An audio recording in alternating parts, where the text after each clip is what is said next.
Aqui é Rodolfo Nakamura, estamos de volta com a aula 12, referências. Esse é um capítulo importante tanto no projeto de pesquisa quanto no seu relatório do trabalho de conclusão de curso, do seu TCC. Então, muita atenção na aula de hoje, porque isso pode fazer uma grande diferença entre uma nota boa e uma boa nota, ok? Vamos lá, referências. O que são referências? São todos os materiais que serviram de base para o seu trabalho. Tudo que você utilizou para escrever, para pesquisar, para compreender o seu assunto, você vai colocar aqui em referências. Uma dica muito importante.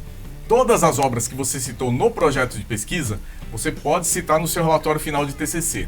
Como assim? Eu conheço muita gente que faz o projeto de pesquisa e coloca ali as referências porque é obrigatório.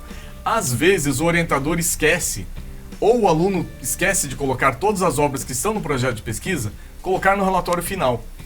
Aí pode, Nakamura? Claro que pode. É o mesmo trabalho, é o mesmo TCC. Um é no projeto de pesquisa, outro relatório final. Então você pode incluir com toda certeza, essa é uma dica muito importante.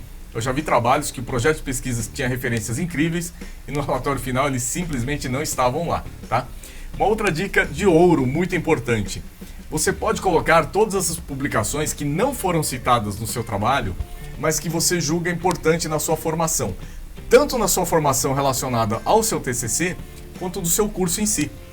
Por exemplo, eu sou professor de publicidade e propaganda, existem 3 ou 4 livros que são a base do curso. Por exemplo, propaganda de Armando Santana, propaganda de AZ de Rafael Sampaio, e assim por diante. Para o marketing, o livro do Philip Kotler, né, Administração de Marketing. Então são livros que talvez você não utilize propriamente no seu trabalho, mas que eles podem sim ser citados porque eles ajudaram você a compreender o contexto, né, do seu curso, e aí você pode colocar. Isso é uma dica de ouro para você ampliar o número de obras das suas referências.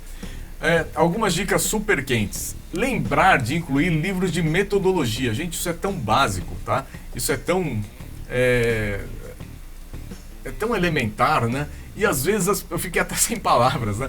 E às vezes as pessoas esquecem de colocar livros de metodologia da pesquisa científica. Então eu, por exemplo, uso o Severino, né, como metodologia da pesquisa científica, Antônio Carlos Gil, Lakatos. Então são alguns livros que eu sempre consulto. Em todas as minhas obras eles estão lá. Por quê? Porque são livros de metodologia e são importantes para você citar, porque eles também foram utilizados, também foram consultados para a elaboração do meu TCC ou da minha pesquisa científica. Então, lembrar de colocar livros de pesquisa científica, de metodologia da pesquisa científica, né? Um que eu gosto muito é Como Fazer uma Tese, do Humberto Eco. Então, também cito em alguns trabalhos. Então, são livros que você pode citar, sim, porque eles são orientativos e eles provavelmente vão ser utilizados aqui como referência para você. Então, por exemplo, os e-books que eu coloquei aqui à disposição desse curso, você pode colocar lá nas suas referências, por que não? Né? Inclusive, na última capa dos e-books, tem como você pode citar bibliograficamente esses artigos, esses e-books que eu estou disponibilizando para vocês. Então, dica super quente aí. Uma outra dica bastante interessante é citar pelo menos 2 livros de cada capítulo do seu TCC. Começamos a ter um volume acima da média da maioria dos trabalhos. Lembra que quando a gente definiu o tema, eu coloquei em vários, né? Aquilo meio que explode para vários capítulos do seu trabalho. Então imagina, nos exemplos que a gente trabalhou tinha 7, 8 capítulos. Se você colocar 2 livros em cada um daqueles temas, você tem ali, se são 6 capítulos, você tem 12 livros. Mais 2 de metodologia, já temos 14, mais os meus e-books desse curso, já são 14, 17, 18 livros. Então a sua bibliografia começa a ganhar corpo. Então é muito importante você pensar em como que você vai reforçar a sua bibliografia, ok? O que eu posso incluir como referências? Todos esses materiais que são citados aqui.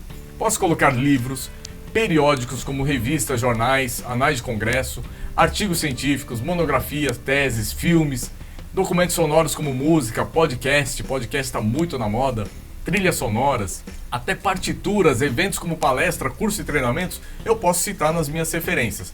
Até mesmo correspondências, cartas. Eu, por exemplo, conheço livros que foram constituídos com cartas trocadas entre 2 pessoas, o autor e um amigo, alguma coisa assim. Então, cartas e correspondências também podem ser utilizados como referências. Olha que coisa louca, hein? Vamos lá, o que mais que eu posso ver? Páginas de internet, em blogs, artigos e reportagens, notícias, né? Correspondências que a gente já viu, documentos jurídicos como leis, decretos, atos normativos, documentos cartográficos como mapas, enfim, praticamente tudo que você tem, que é um conteúdo e que pode ter sido base para o seu trabalho, você pode incluir no capítulo referências. Para isso existem normas técnicas que a gente vai conhecer algumas delas. Essas normas técnicas, em geral, são baseadas naquelas publicadas na Associação Brasileira de Normas Técnicas. Você já ouviu falar ou vai ouvir falar muito sobre normas ABNT. No trabalho acadêmico, no trabalho de conclusão de curso, normas ABNT estão relacionadas com esse item aqui, ó. Norma NBR 6023, que é informação e documentação na elaboração de referências. Existem todos esses outros documentos que estão aqui, que eu não vou trabalhar todos eles, mas fica aí de referência se você quiser consultá-los, que são normas referentes à elaboração de trabalhos acadêmicos, ok? Agora, toda vez que você ouvir norma ABNT, então você já sabe, são normas principalmente de formatação do seu trabalho e também como você vai trabalhar citações e referências. Então é isso que a gente está trabalhando aqui.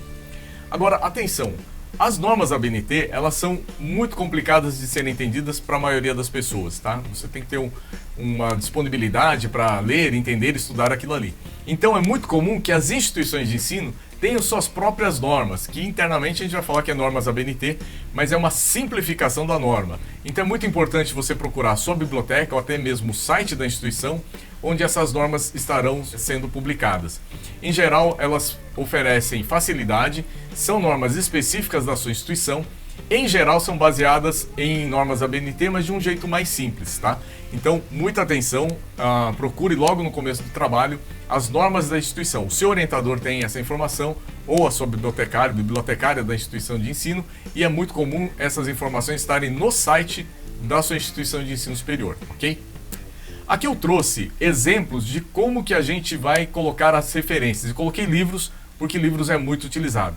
Vamos dar uma olhada aqui. Em geral, vou colocar o sobrenome em maiúsculas, vírgula e o nome.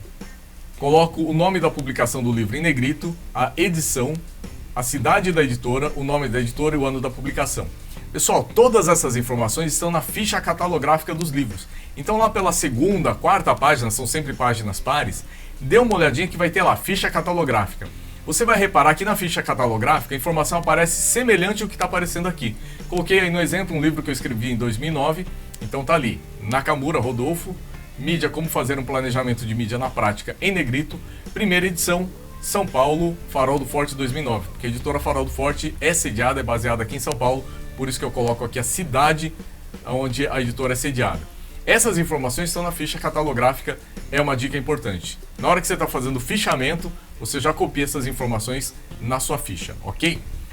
Temos aqui alguns elementos complementares para livros que eu poderia colocar. Por exemplo, quantidade de páginas do livro, o Código Internacional de Catalogação, chamado ISBN, isso também está na ficha catalográfica.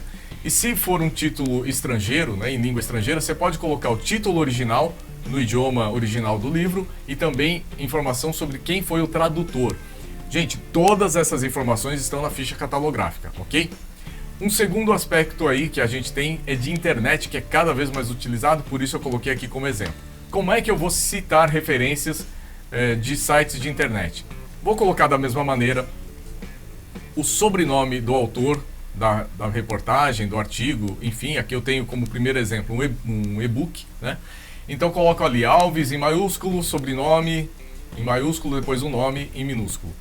Nome do livro em negrito, editora, tudo certinho ali. No caso, como esse livro foi baixado via internet, eu coloco aqui, ó, disponível em link da página onde encontrei o material e a data em que você acessou. Isso é muito importante porque o site tem uma dinâmica, né? Os sites da internet têm uma certa dinâmica e aí pode ser que você tenha acessado no período e depois no período seguinte tenha sofrido alguma modificação, alguma edição, uma atualização. Então é importante você colocar em que data que você acessou esse material. Outro exemplo que a gente tem aqui é uma monografia, né? É uma dissertação de mestrado. Então, novamente, o nome do autor dessa dissertação em maiúscula, depois segue o nome da autora, nome da tese, o ano de apresentação desse trabalho, o que é uma dissertação do mestrado em Ciências Médicas e aonde foi apresentado. Faculdade de Medicina, Universidade Federal do Rio Grande do Sul, Porto Alegre, 2009. E olha como consta aí o link e novamente a data em que foi acessado. Pessoal, eu coloquei aqui dois exemplos de livros e sites, mas eu poderia colocar, existem normas específicas para artigos científicos, para revistas, para jornais, para informações sobre blogs, sobre vídeos, sobre CD-ROM, tem, né? CD-ROM, DVD. Existem normas específicas para cada um desses materiais.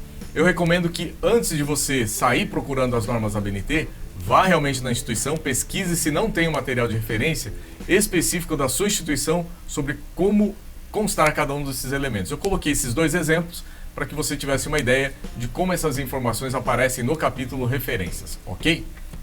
Agora presta muita atenção, muito carinho com essa próxima dica. Atenção às normas. Não somam pontos, mas podem descontá-los. O que eu quero dizer com isso? Você está atento às normas, você está simplesmente cumprindo sua obrigação. Mas se você não segui-las, por exemplo, você colocou uma citação lá no texto e não consta nas referências da onde você tirou essa citação, isso acontecendo uma vez ou outra não vai ter grande consequência, mas pode gerar um comentário, né, desnecessário do avaliador. Fala assim, olha, em tal página você citou uma obra, mas ela não está nas referências. Isso não costuma descontar ponto, mas é um tal de um pelo em ovo, né, que vai criar um comentário negativo.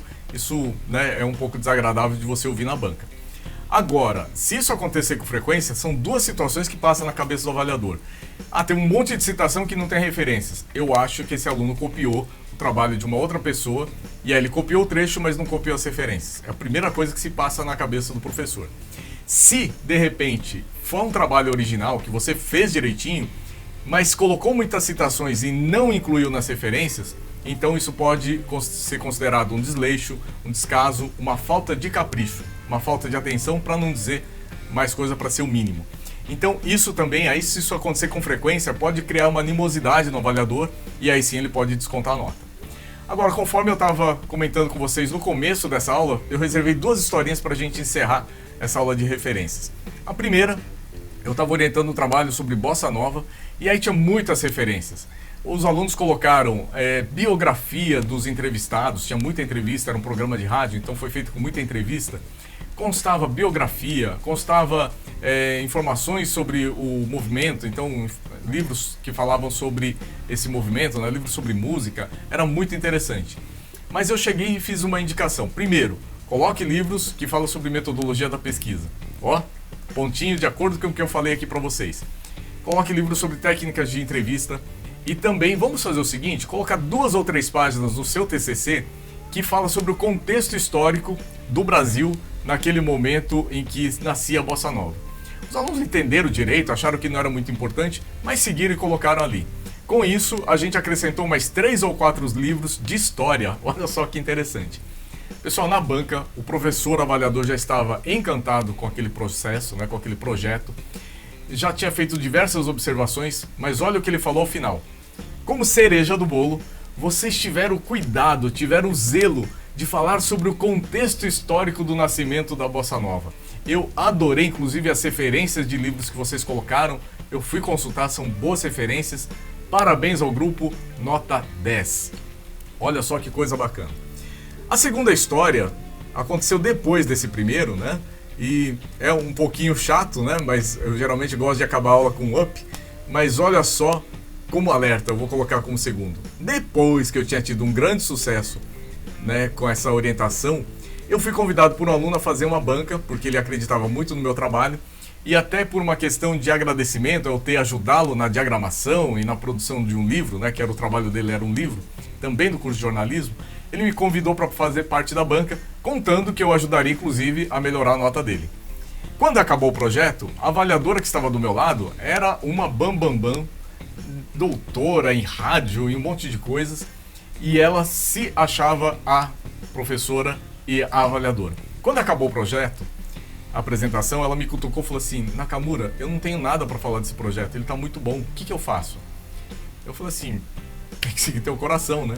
Ela falou assim, você tem alguma coisa para falar? Eu falei, eu tenho. Então você pode começar a banca? Posso. Eu inocentemente comecei a banca e a hora que eu estava falando sobre o trabalho, eu elenquei todos os pontos positivos, tinha algumas falhas de português, coisas simples, né?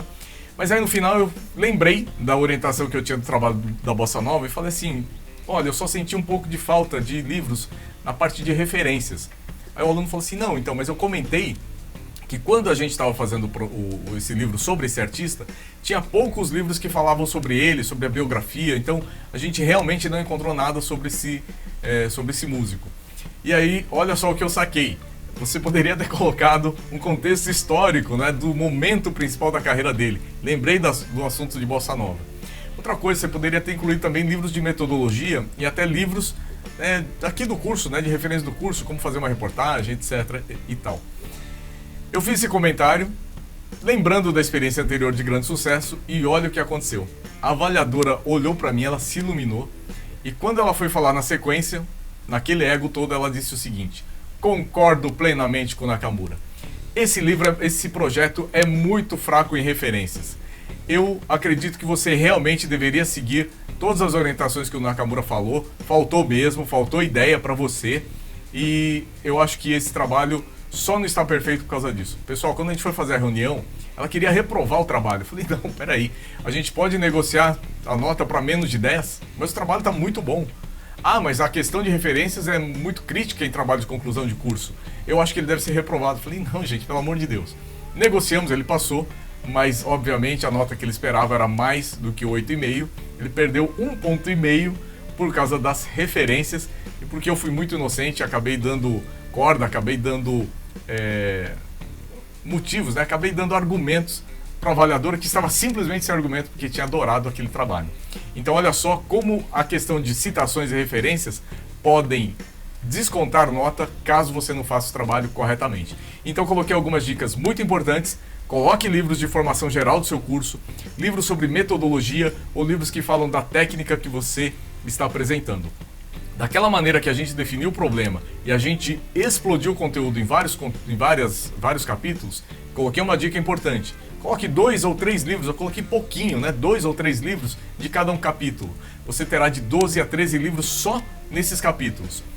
Imagina se você colocar 4, 5 livros em cada capítulo e você tem 6 capítulos, você já parte de 30 referências. Eu estou falando livro, mas pode ser artigos, pode ser uma notícia que você leu no jornal, pode ser várias informações que você pode acrescentar no seu projeto de conclusão de curso e assim valorizar sobremaneira. Porque a maioria dos TCCs que eu já avaliei, eles são muito pobres na área de referências e eu acabei de indicar para você como que você vai valorizar esse item que os avaliadores e os orientadores adoram valorizar, tá bom? Essa aula de referências a gente se encontra daqui a pouco na próxima aula do curso Como Fazer Seu TCC Fácil de Entender. Até já!